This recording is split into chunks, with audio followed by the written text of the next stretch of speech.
Olá a todos, boa tarde. Hoje vamos falar sobre inteligência e intolerância. Importante sabermos distinguir essas duas palavras que são tão importantes para uma convivência mais pacífica e para uma vida mais prática e mais construtiva. A inteligência é uma palavra que vem do latim intelligere, que significa a capacidade de ler as coisas, mas sobretudo de ler nas entrelinhas, né? Ou seja, não sempre a realidade, a verdade, o conhecimento que emerge pela inteligência é imediatamente visível. A inteligência, ela é capaz de descobrir novos aspectos das coisas. Vamos ver o significado aqui. Capacidade de atribuir um significado prático ou conceitual aos vários momentos de uma experiência ou da vida, das coisas que acontecem. Também uma pessoa inteligente, ela tem uma vivacidade e uma segurança que é tanto de ordem prática como conceitual. A inteligência é prática e conceitual. Pessoa capaz de pensar. Agora, o conceito de intolerância é muito diferente, né? Intolerância eu considero oposto à inteligência. O intolerante é uma pessoa, fanatismo, quero dizer, o fanatismo é o oposto da inteligência. Uma pessoa fanática, por definição, não é inteligente. O que é o fanatismo? O fanatismo é uma intolerância exclusiva e acrítica, submissão a uma fé religiosa ou política, que causa frequentemente intolerância, às vezes violência, em relação a quem não tem a mesma crença. Então, no fanatismo, há um conjunto de ideias que são tidas como absolutas e inquestionáveis e que precisam ser aplicadas goela abaixo, né? Aplicadas a todo mundo. Então, numa sociedade fanática, não há possibilidade de ser inteligente. A inteligência tem um livro muito bom que se chama Tipos de Poder, do James Hillman, e nele ele discorre sobre as várias nuances do poder. Um deles, nesse processo de reflexão sobre o poder, ele chega a falar da inteligência. A inteligência é a capacidade de poder se entreter, ele diz, com uma ideia sem casar com ela, né? Sem assumi-la como única.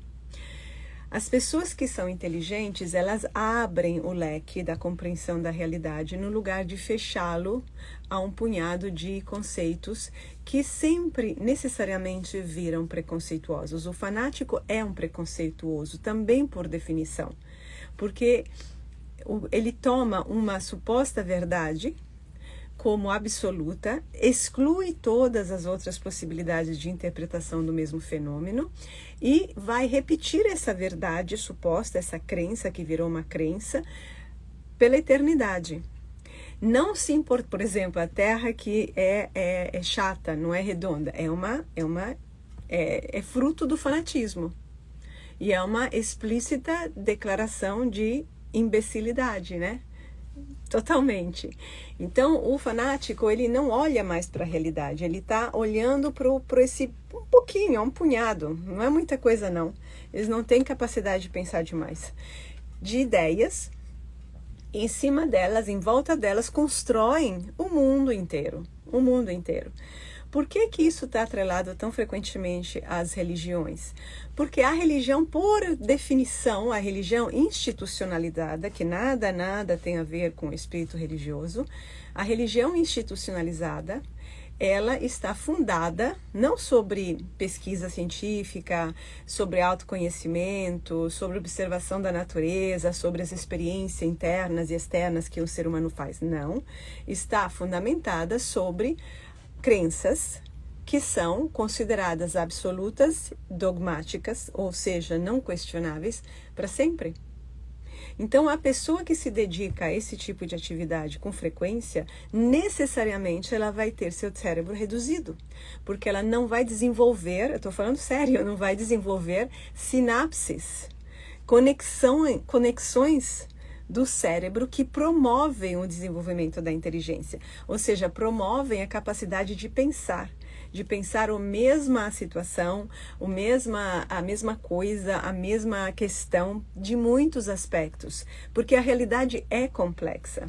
Então, quando se quer simplificar a realidade e se usar um livro, que pode ser a Bíblia ou pode ser também um livro científico, para encontrar respostas absolutas, é o sinal de que a pessoa se sente muito insegura e não tem capacidade de raciocínio, o que a deixa insegura. Por isso que a inteligência tem uma conotação prática de facilitar a vida. Pessoa inteligente, ela tem mais segurança, porque ela vai saber como lidar com as coisas, vai saber como se organizar e vai saber também como entender as coisas de uma forma que faça sentido. Então, o inteligente é quem consegue enxergar a complexidade da vida, e quanto mais inteligente, mais complexidade irá conseguir enxergar e processar e compreender sempre mais. Então, a inteligência, ela nasce como esforço do ser humano para compreender a natureza, a vida, a realidade e a si mesmo, sem usar dogmas. Os dogmas de qualquer proveniência sejam, eles sempre tapam a inteligência. Eles sempre impedem que a inteligência possa se desenvolver. Porque todo dogma está baseado numa verdade que ninguém pode questionar, enquanto que o conhecimento humano, a humanidade, né, como desenvolveu conhecimento, por que questionou? Por que quis rever verdades antigas? Por que quis reobservar os fenômenos? Por que quis se atrever a tentar entender coisas que antes eram não vistas, não valorizadas ou proibidas, o que for? Então, o conhecimento só progride por esse atrevimento do intelecto humano que quer superar os limites. Então, todo o fenômeno dogmático, sendo a religião o principal, mas também todas as formas de compreensão da realidade que acabam virando dogmática, freiam o desenvolvimento da inteligência. Freiam. Por que as pessoas entram nessa? Por que as pessoas preferem muitas vezes estar dentro de um sistema dogmático? Porque lhes dá segurança. Jung dizia que a pessoa fanática, ela está de uma certa forma, gritando para o mundo, né? Quando é intolerante, quando quer reafirmar suas verdades, etc., para dizer para si própria, para convencer a si própria de uma verdade da qual não está, na verdade, convencida. Não é verdade que está convencida. Tem uma insegurança no fanático muito profunda. E o seu fanatismo é exatamente o oposto do nível de insegurança. Quanto mais, não o oposto, é exatamente uma correlação entre o nível de insegurança e o nível de fanatismo. E aí a pessoa, no lugar de encontrar soluções para a insegurança, tipo, o que estamos fazendo nesse mundo? Qual é o sentido da minha vida? Né? O que é certo e o que é errado? O que é justo, o que não é justo? O que eu estou fazendo? Qual é o melhor caminho? Todas essas grandes questões, que são grandes, então não conseguindo lidar com elas, se pendura literalmente em dogmas, em crenças prontas e não questionáveis, que devem ser baixadas como num download para todos os indivíduos, independentemente de quem são, da vida que eles têm, de onde vêm, do seu percurso pessoal, da sua interioridade, de nada. Isso que é um dogma. A humanidade viveu de dogmas por vários séculos, que são os dogmas do cristianismo, e só se libertou deles graças à Idade Moderna, graças já ao humanismo, a Renascença, e finalmente conseguimos chegar com Descartes, que, como não se podia questionar o dogma, ele encontrou, muito inteligentemente, um subterfúgio que nem é tanto subterfúgio, é extremamente útil, eu aconselho em todo o trabalho terapêutico, que é colocar entre parênteses. Eu não vou negar, porque como que eu vou saber realidades que fogem tanto da minha experiência? A gente tem que linkar o conhecimento com a experiência, porque até então, por séculos, negando a subjetividade humana, que era um dos espaços do demônio, né? Então se olhava para Deus, então se falava sobre o que Deus queria, que não queria, como fazia, né? Tudo isso, o sentido da vida e tal. Mas você, como indivíduo, cada um de nós não estava incluído nessa conversa. Com o processo de desenvolvimento da mentalidade científica, tem raízes em Descartes, que era um filósofo e matemático, e que teve uns sonhos à noite, 3 sonhos, que o levaram a criar o método, a criar o método de pensamento que ele descreveu no livrinho que se chama Meditações sobre o Método. Ou Discurso sobre o Método, Discurso sobre o Método. Então, nesse livrinho, ele diz, não sei se é certo ou errado, vamos colocar entre parênteses tudo que me foi passado anteriormente, que basicamente eram dogmas e crenças que descendiam desses dogmas. Então, se é isso, se essa é a verdade, aí, consequentemente, é isso, aquilo. Então, vamos colocar toda essa bagagem entre parênteses, não vou negar nem afirmar, e eu vou tentar rever cada coisa a partir da minha experiência. Qual é a minha experiência com relação a este fenômeno? E com essa grande sacada, ele abriu espaço, ele abriu terreno, ele descortinou o horizonte novo que levou à Revolução Científica. Então, é o homem pensando com a própria cabeça. E essa cabeça está linkada com a nossa experiência. O que a psicanálise faz é adicionar a isso, esse pacote aqui, não só a experiência física com os 5 sentidos, mas também a experiência interior, que também tem o seu valor, óbvio. Já passamos daquela só física. Então, vamos juntar essas coisas, a minha capacidade de reflexão sobre uma realidade concreta que eu estou vivendo, a minha capacidade de reflexão sobre a minha realidade interior, que eu apreendo porque eu reflito sobre ela, vou ver a relação entre as duas realidades e também ver a relação entre aquilo que eu estou vendo e aquilo que me foi ensinado.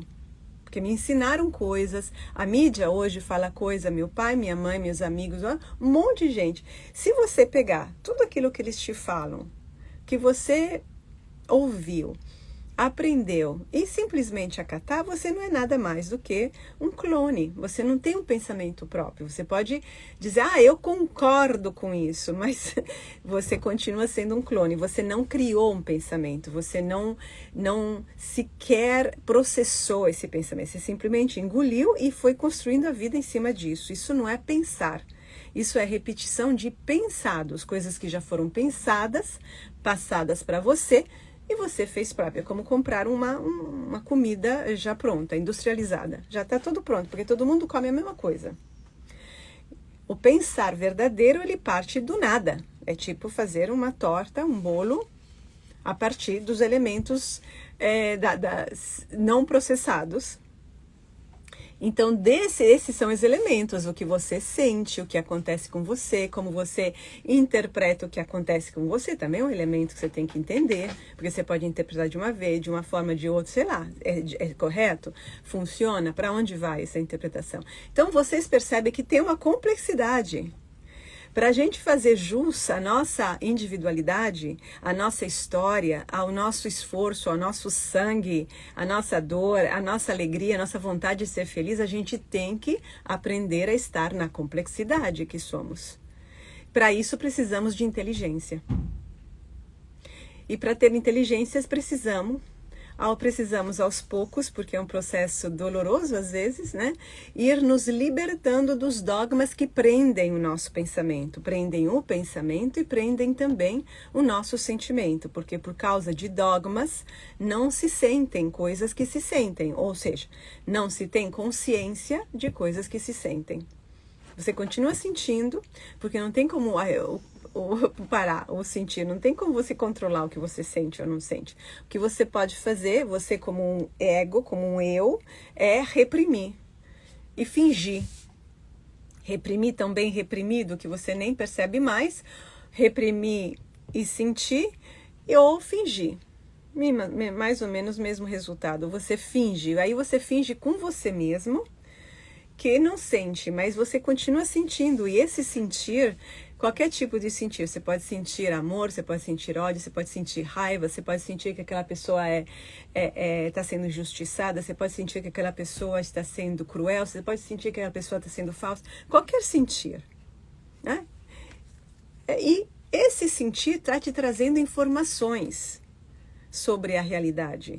Muitas vezes, ou não, dependendo do teu nível de autoconhecimento, essas informações que você recebe, esse sentir, pode estar poluído por coisas tuas, por teus próprios preconceitos, né? Mas, trabalhando isso, a gente despolui aos poucos também, e aí você vai ter um instrumento muito eficaz para sacar o real, sem passar pelos teus preconceitos, assim como o pensamento. O pensamento, ele atua já numa direção, porque você está acostumado a pensar de uma certa forma, nem percebe. E pior é que nem se percebe. E todo mundo à tua volta geralmente pensa da mesma forma, então você implicitamente considera que seja o pensar, que isso é o normal. E se não fosse? Se esse pensar estivesse limitando a tua vida, se esse pensar estivesse castrando a tua vida e o teu potencial, e inclusive negando, contribuindo para negar aquilo que você sente. E assim você fica tipo rodando em círculos. Então o pensar também precisa ser despoluído. O que é o pensar que precisa ser despoluído? São formas pensamento, que é a nossa interpretação das coisas. Nós aprendemos a realidade, como que a gente vai processar no plano cognitivo. No plano aqui das sinapses, da nossa construção de conhecimento, onde usamos as palavras, como que a gente vai processar?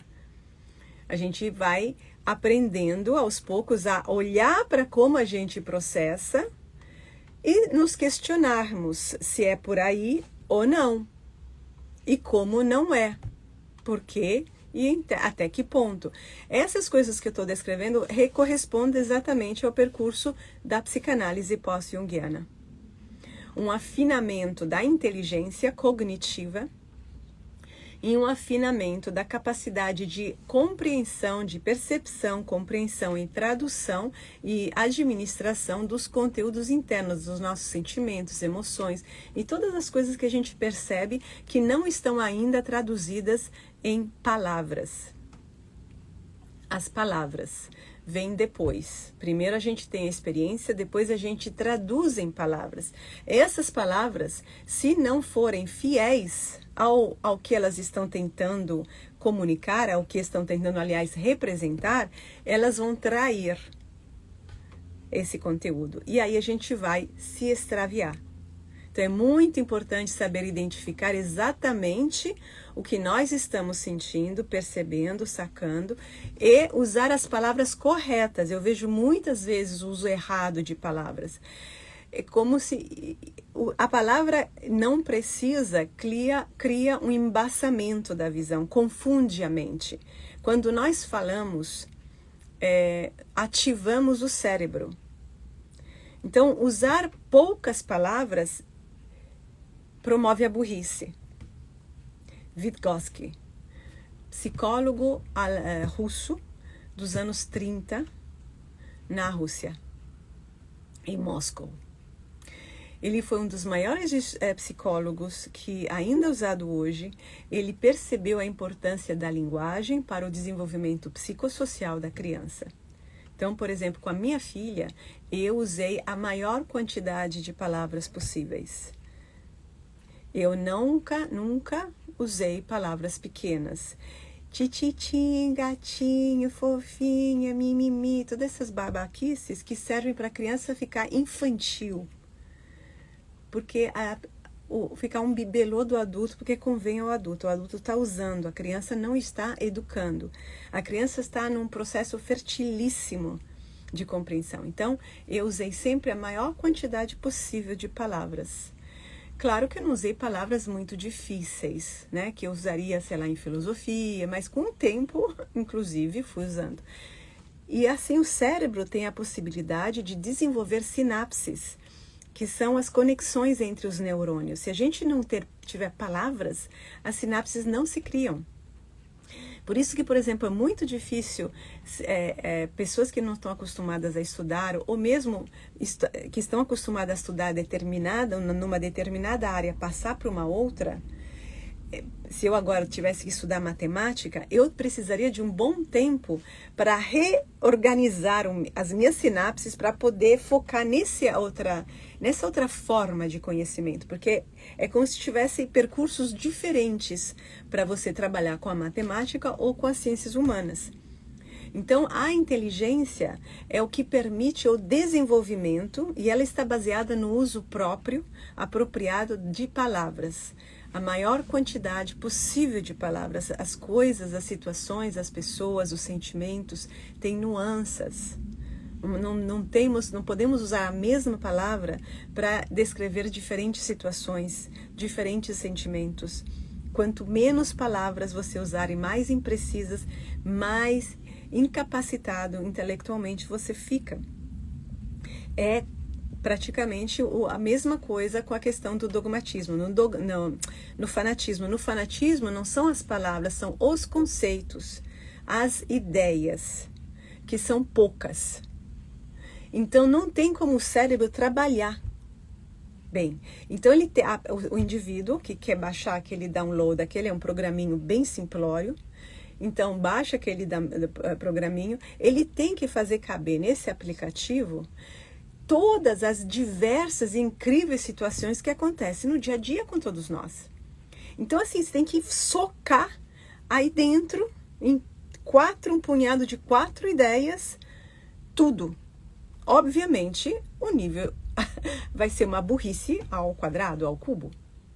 No lugar de ampliar, a gente fecha. Então, o fanatismo nunca é bom. O fanatismo é sempre indicador de insegurança psicológica e insegurança é incapacidade de pensamento crítico e de articulação de ideias. Você pode articular as ideias, desdobrar as ideias, compreender uma ideia de muitos aspectos, observar como que é a aplicação de uma ideia nesse lugar, nessa situação, naquela outra, numa mentalidade, numa outra, observar, sem tomar partido. A polêmica é coisa para quem não tem nada o que fazer e quem não sabe pensar. O pensador sério, o pensador de verdade, ele gosta de entender, ele quer entender. Então, o objetivo é entender mesmo, e não ganhar uma briga, não impor nada.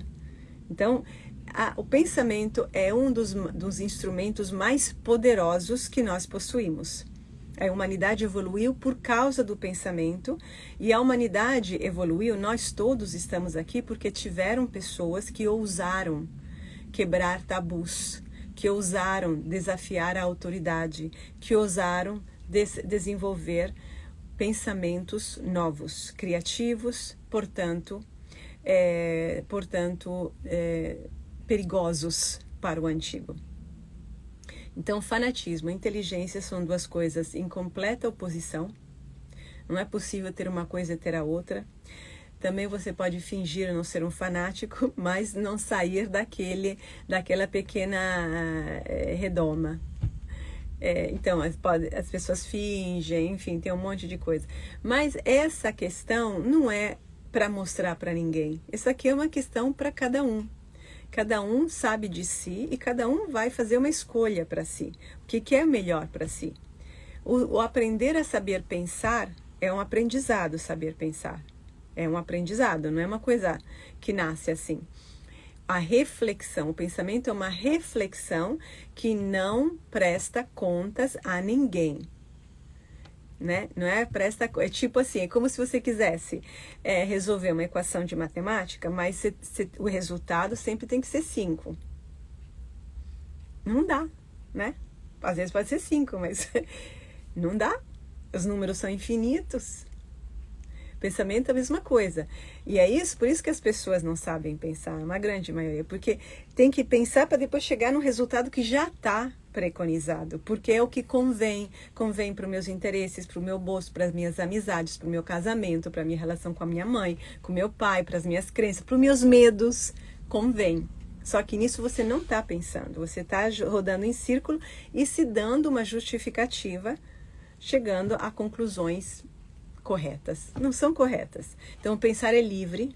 Eu não sei qual é a conclusão a qual eu vou chegar, mas o prazer que a gente tem quando a gente finalmente se desprende das conclusões e a gente aprende a pensar e a explorar o universo interno e o externo é imenso. Compensa tudo aquilo que a gente pode talvez perder, porque de qualquer forma perdemos.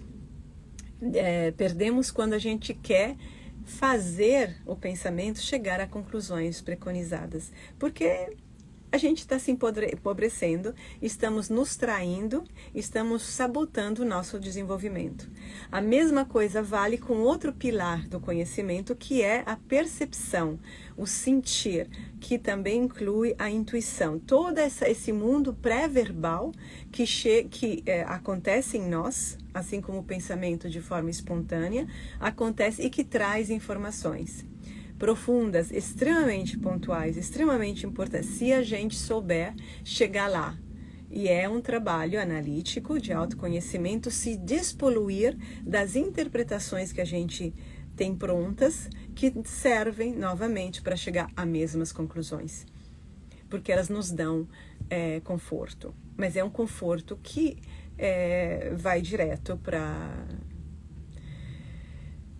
o túmulo, não serve para nada, leva à morte, não leva à vida, não leva à renovação, não leva à transformação, não leva a nada disso.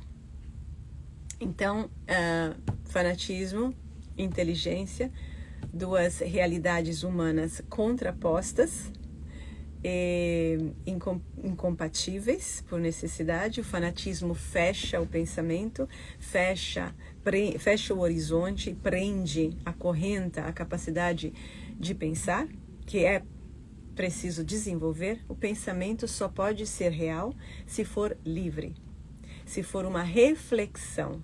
O ato de refletir é um dobrar-se sobre si próprio, sobre inclusive o próprio pensamento, e olhar para ele de um outro lugar e refletir, para a gente entender. Então, em nenhuma dessas... o fanatismo é imediatista, porque tem uma necessidade emocional, não tem nada a ver nada lógica, nada, de afirmar uma verdade, uma suposta verdade. A inteligência, ela toma seu tempo para analisar, toma o seu tempo para responder, toma o seu tempo para entender, para juntar mais elementos para entender, porque está interessada em entender, não está interessada em se impor nada. Nós estamos em tempos de grandes polêmicas e de grandes questões e que vão levando as massas como vento, entendeu? O vento sopra para cá, todo mundo vai para cá. O vento sopra para lá, todo mundo vai para lá. Porque as pessoas não pensam com a própria cabeça. Elas sentem coisas que podem vir de lugares corretos, assim, de necessidades, de sentimento de injustiça, de desejos frustrados, de um mundo lá de emoções não processadas.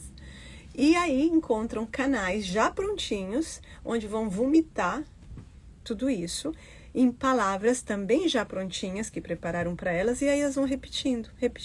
E aí todo mundo fica nisso, e todo mundo se droga de alguma forma em polêmicas que não acrescentam, não fazem crescer e nem ajudam a compreender a questão.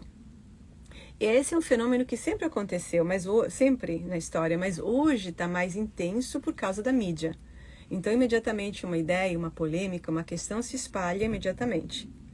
Mas a capacidade de raciocinar de forma crítica é, novamente, o único caminho digno para um ser humano. E livre, e que promove serenidade e promove paz social. Por enquanto é isso. A gente se vê na quinta. Na quinta eu vou falar sobre regressão e imaginação ativa e como funciona uma regressão e o que é a imaginação ativa, que é um conceito de Jung. E então vamos nos ver na quinta às 3 horas. Um abraço a todos, até lá. Tchau, tchau.